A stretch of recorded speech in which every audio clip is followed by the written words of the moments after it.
Thyroid ही आपल्या गळ्यासमोर असलेली ग्रंथी आहे. याचे जे आजार आहेत त्यात म्हणजे प्रायमरीली एक 3 ते 4 प्रकारचे आजार आहेत. एक ग्रंथीचं काम कमी होणं, एक ग्रंथीचं काम वाढणं, थायरॉइड ग्रंथीमध्ये गाठी होणं आणि दुसरं आहे की चौथं आहे की थायरॉइड कॅन्सर होणं. तर यातला सगळ्यात कॉमन जो प्रकार आहे तो थायरॉइड ग्रंथीचं काम कमी होणं.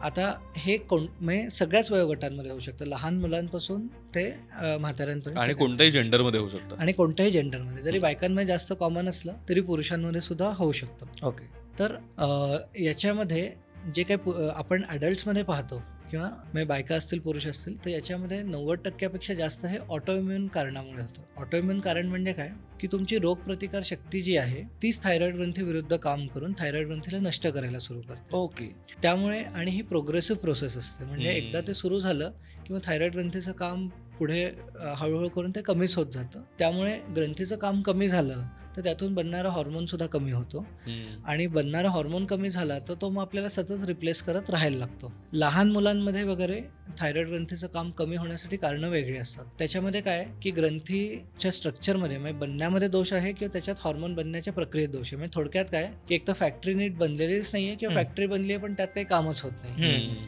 या 2 गोष्टींमुळे लहान मुलांमध्ये होऊ शकतं.